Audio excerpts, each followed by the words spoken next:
क्या आपने इलास्टिक वाले घोंसले को देखा है? मतलब कि बच्चे बढ़ने के साथ साथ घोंसले भी बढ़ते जाए। या फिर क्या आपने ऐसे घोंसला को देखा है जिसका कीमत करीब $3 लाख के आसपास हो? या फिर कहे तो आपने कभी पानी में बने हुए घोंसले को देखा है? अगर आप लोगों ने इस तरह का घोंसले को नहीं देखा है तो वीडियो के अंत तक बने रहे हमारे साथ, आप लोगों को काफी कुछ नया देखने को मिलेगा। उससे पहले अगर आप पहली बार हमारे वीडियो को देख रहे हो तो चैनल को जरूर सब्सक्राइब करना, क्योंकि इस चैनल पे इसी तरह का वीडियो मिलता है और मिलता रहेगा। अब ज्यादा देर ना करके वीडियो को जल्दी जल्दी करते हैं शुरू। Number 10, viewer bird. ये पक्षी अपना घोंसला सांपों और शिकारियों से बचने के लिए ऊंचे ऊंचे पेड़ों के ब्रांच के एकदम आखिर में लगाते हैं। ये पक्षी अपना घोंसला बुन के बनाते हैं जो दिखने में बहुत ही खूबसूरत लगता है।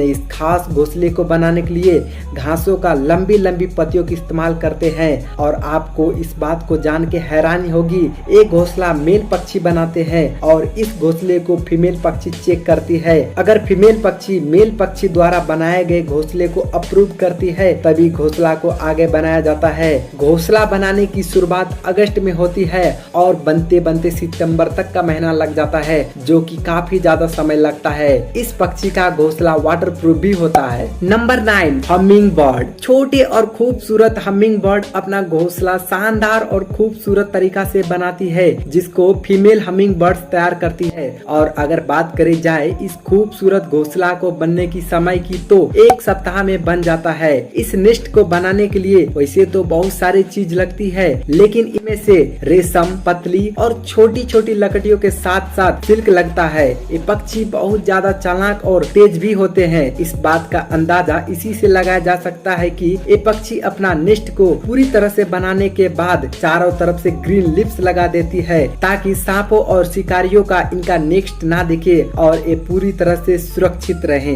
इस नेस्ट की सबसे बड़ी खासियत ये है कि ये नेस्ट पूरी तरह से इलास्टिक होता है। मतलब कि जैसे जैसे बच्चे बढ़ते हैं उसके साथ साथ ये नेस्ट भी फैल के बड़ा होता जाता है। काफी सोचने वाली बात है। अगर आपको वीडियो इंटरेस्टिंग लग रही है तो चैनल को भी सब्सक्राइब कर दो। बढ़ते हैं अब आगे की ओर। Number 8, bird eagle. शिकारी और खतरनाक ईगल को हमने दूसरों को मारते हुए और दूसरों का घर उजाड़ते हुए देखा है, लेकिन क्या आपको पता है ईगल का भी अपना घर और परिवार होता है। और जिस घर यानी कि नेस्ट में ईगल रहते हैं ये 10 फीट चौड़ा और लगभग 20 फीट गहरा होता है, जो कि सूखी हुई घास और छोटी छोटी लकड़ियों से बनी होती है। ऊंची उड़ान भरने वाले ईगल अपना घोंसला भी काफी ज्यादा ऊंचे ऊंचे पेड़ों पर बनाते हैं, जो कि करीब 50 से 125 फीट के आसपास होता है। और ये अपना घोंसला किसी तालाब और नदी के आसपास ही बनाते हैं, क्योंकि इनको खाने में मछलियाँ ज्यादा पसंद होती है। और अगर इनके बच्चे जिंदा रहते हैं तो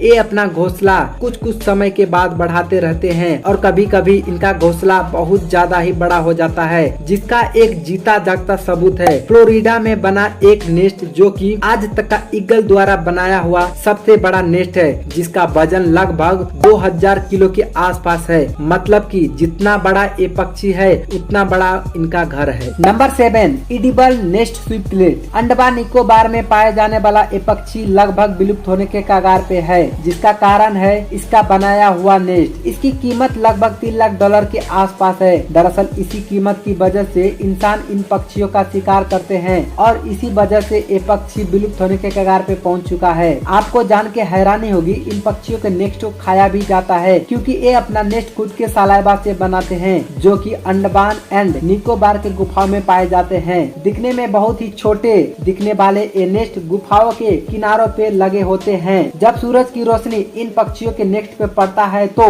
ये नेस्ट व्हाइट गोल्डन कलर में चमकने लगती है, जो कि शायद ही किसी पक्षियों के घोंसले के साथ होता होगा। और यही सारी चीज मिलके इनके नेस्ट को खास बनाती है। लेकिन एक काला सच ये भी है कि इनकी खासियत के वजह से ही ये पक्षी दिन पर दिन मारे जा रहे हैं। Number 6, European bee eater bird. जैसे कि नाम से लग रहा है कि ये पक्षी बीस यानी कि मधुमक्खियों का शिकार करके अपना पेट भरते हैं। बाकी नेक्स्ट के कंपैरिजन में ये पक्षी दूसरे पक्षी से काफी अलग होते हैं। जहां दूसरे पक्षियों का नेस्ट पेड़ों पर होता है और काफी ज्यादा ऊंचाई पर होता है, वहीं इन पक्षियों का नेस्ट जमीन से ज्यादा ऊंचाई पर नहीं होता और ये मिट्टी के छोटे छोटे टीलों पर अपना नेस्ट मिट्टी को खोद कर बनाते हैं। और कम ऊंचाई पर होने की वजह से सांप जैसे जानवर का खतरा हमेशा इन पर मंडराता रहता है और इसी वजह से मेल और फीमेल दोनों ही मिलके नेस्ट को देखभाल करते रहते हैं ताकि हमला होने से नेस्ट को बचाया जाए। हालांकि ब्रीडिंग सीजन में मेल बाहर शिकार करने जाते हैं और फीमेल नेस्ट की देखभाल करते हैं, जिससे कि इनकी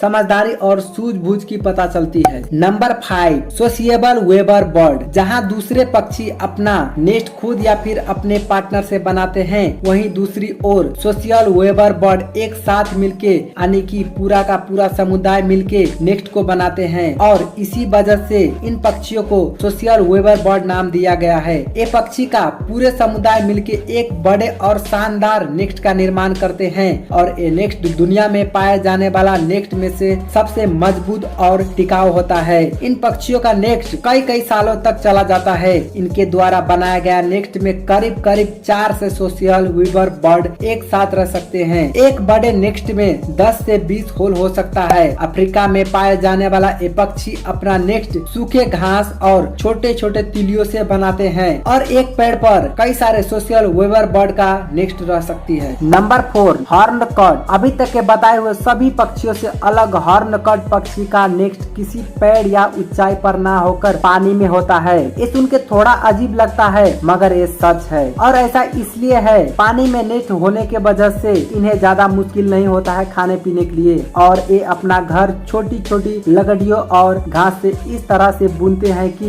इनका ये घर पानी में बहुत आसानी से तैर सकता है, जिसमें ये अपने बच्चे को पालने से लेकर दिन भर के गतिविधि को आसानी से पूरा कर लेते हैं। ये नेस्ट किनारे से लगभग 30 से 50 फीट दूरी पर हो सकता है, जिससे ये पूरी तरह से शिकारी से बच सकते हैं और साथ ही अपने बच्चे को भी बचा सकते हैं। वैसे तो इनका ये नेस्ट पूरी तरह से सेफ होता है, लेकिन पानी का स्तर बढ़ने और बाढ़ या फिर बारिश होने पर इनका मुश्किल बढ़ जाता है और ये मुश्किल तब और बढ़ जाता है जब इनका बच्चा घोंसले में होते हैं। Number 3, common tailor bird. क्या आपने ऐसी चिड़िया के बारे में सुना है जो पत्तों में ही अपना नेस्ट बना लेती है? दरअसल यहाँ पर बात हो रहा है कॉमन टेलर बर्ड की, जिसका ये नाम इसलिए पड़ा है क्योंकि ये पत्तियों को एकदम आसानी से सिल लेती है, ठीक एक टेलर की तरह। ये पक्षी हरे भरे मैदानों, पेड़ पौधों और जंगल के बीच में पाए जाते हैं, जो कि दिखने में बहुत ही छोटे होते हैं। खासकर इन पक्षियों को हरियाली के बीच में रहना पसंद होता है, इसलिए ये अपना घर पत्तों में ही बना लेते हैं, जिसके लिए ये पहले पत्तों के किनारे पर बहुत सारे छोटे छेद करते हैं और उसके बाद स्पाइडर सिल्क से उन होल्स को एकदम अच्छे से सील देते हैं और आखिर में पत्तों के अंदर में सॉफ्ट सिल्क को रख देते हैं और इस तरह से इनका नेस्ट पूरी तरह से तैयार हो जाता है, जो कि दिखने में एक कोन की तरह लगता है। Number 2, great horn bill. ये लंबी और घुमावदार चोंच वाले पक्षी इंडिया, नेपाल और भूटान जैसे देशों में आमतौर पर पाए जाते हैं। ये पक्षी पेड़ों को खोखले और खाली हिस्सों को इस्तेमाल करके ये अपना घोंसला बनाते हैं। नेस्ट बनाने के लिए ये पक्षी खोखले पेड़ पर लगातार चोंच मार के नेस्ट बनाते हैं, जिसमें पहले तो बाहरी और फिर अंदर से चोंच मारते हैं और ऐसा ये तब तक करते रहते हैं जब तक इनको नहीं लगता है कि अभी इनको बैठने के लिए पूरी तरह से सही जगह बन गई है। इसमें इनको मदद करती है इन पक्षियों का मजबूत चोंच। इन पक्षियों का घोंसला लगभग पूरी तरह से बंद होता है, जिसके बाहर के हिस्से पर कीचड़ लगा होता है, जिससे कि इन पक्षियों को बाहर से आने वाले जानवर से बचाव मिलती है। हालांकि ये पक्षी दिन पर दिन गायब होती जा रही है, जिसका कारण है इन पक्षियों को मार के खाने व दवाइयों को बनाने के लिए, और इसी तरह चलता रहा तो ये पक्षी हमारे बीच से आने वाले समय में विलुप्त हो जाएंगे। Number 1, would picker bird. अगर दुनिया के सबसे मेहनती पक्षियों की बात की जाए तो शायद वुड पिकर बर्ड का नाम सबसे पहले आएगा, क्योंकि ये पक्षी अपने भोजन के तलाश में सख्त से सख्त पेड़ों की सतह पर लगातार घंटों चोंच मार के अपना पेट भरते हैं, जो कि दूसरे पक्षियों के लिए काफी कठिन हो सकता है। भोजन के अलावा अगर बात की जाए इनके रहने आने की, इनके नेस्ट की, तो ये पक्षी अपना नेस्ट बनाने के लिए कुछ इसी तरह का काम करते हैं। एक सूखे हुए या फिर हरे भरे पेड़ पर लगातार चोंच मारकर पेड़ को खोखला कर देते हैं, खासकर उतना हिस्सा जितना इनको बैठने के लिए पर्याप्त होता है, और इसके बाद अपनी जगह को पूरी तरह से साफ कर देते हैं और फिर अपने बच्चों और परिवार के साथ उस घोंसले में रहने लगते हैं। तो आज का वीडियो कैसा लगा आप लोग हमें प्लीज कमेंट बॉक्स में जरूर बताना, और अगर आप पहली बार हमारे वीडियो को देख रहे हो तो चैनल को जरूर सब्सक्राइब करना। Thanks for watching. मिलते हैं किसी अगले इंटरेस्टिंग वीडियो के साथ।